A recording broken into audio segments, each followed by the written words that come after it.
Did you know that the woman who wrote one of the most celebrated novels in American literature, Their Eyes Were Watching God, was once buried in an unmarked grave and nearly lost to history? She was a writer, an anthropologist, a folklorist, and a cultural giant. And yet, she died broke, forgotten, and disrespected by the very institutions she helped shape. Today, we're telling the full story of Zora Neale Hurston, a genius of the South, a rebel of the Harlem Renaissance, and one of the most misunderstood, misrepresented, and misremembered voices in American culture. Stay with us as we dive deep into the life, love, legacy, and genius of Zora Neale Hurston, the woman who documented the soul of Black America when no one else thought it was worth saving. If this is the kind of story you live for, truth-telling, Black excellence, powerful women, untold history, make sure to like this video, subscribe to the channel, and turn on notifications. We're just getting started. Zora was born on January 7th, 1891, in Notasulga, Alabama. But when she was still a baby, her family moved to Eatonville, Florida, a place that would become central to her worldview and her writing. Eatonville was different. It was one of the first all-Black incorporated towns in the U.S.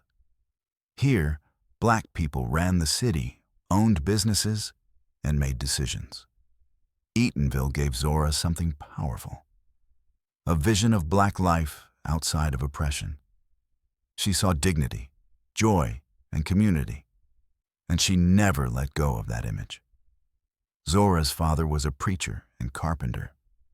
Her mother, Lucy, was strong, spiritual, and fiercely protective of Zora's dreams.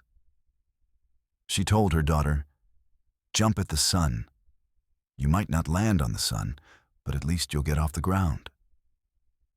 Those words stayed with Zora for life. But when her mother died in 1904, everything changed. Zora was just 13 years old. Her father remarried quickly and didn't provide a stable home. She was shuffled between relatives and had to fight to stay in school. Eventually, she dropped out and took on domestic work to support herself. But Zora was never the type to give up. She was working as a maid when she joined a traveling theater company that took her to Baltimore. There, she faked her age, claiming to be 16 when she was actually 26, so she could enroll in high school. From there, she made her way to Howard University, one of the top historically Black colleges in the country. At Howard, she joined the literary club and started writing short stories, including John Redding Goes to Sea. Her voice was sharp, rich, and unlike anything people had read before. But Zora had bigger dreams. In 1925, she moved to New York City during the Harlem Renaissance. It was a cultural explosion. Jazz, poetry, visual art, politics, Black expression was everywhere.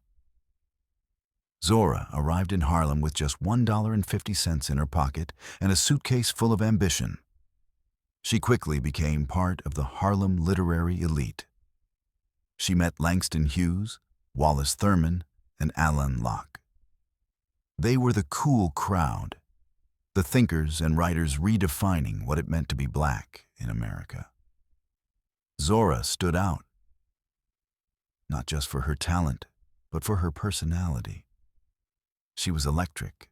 She was known for her booming laugh, her colorful outfits, and her fearless spirit.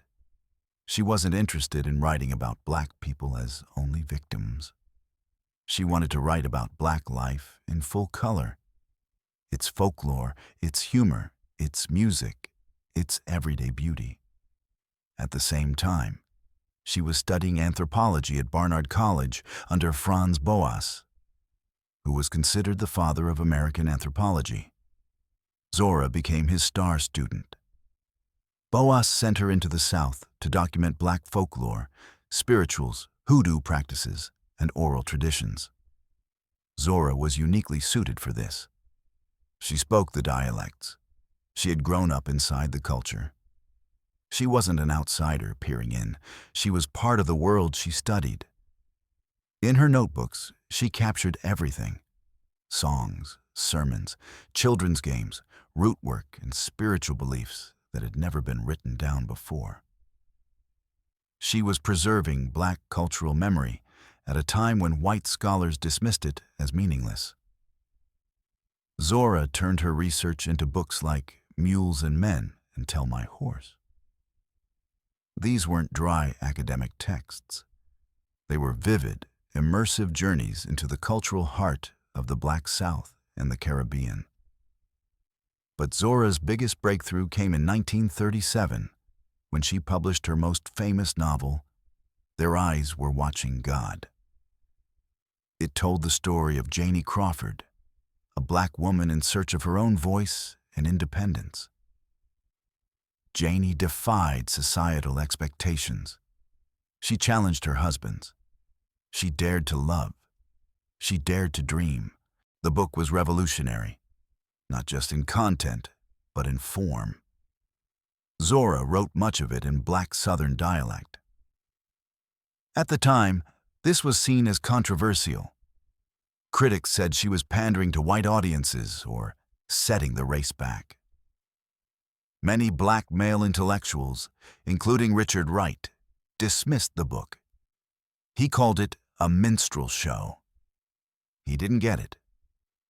But Zora wasn't writing for them. She said so herself. She wrote for Black people who understood what she was doing, for those who lived the life she was documenting. Their Eyes Were Watching God wasn't about protest. It was about presence. Still, the criticism hurt her career. In a time when being a race writer meant addressing white oppression head-on, Zora's celebration of Black interior life was misunderstood.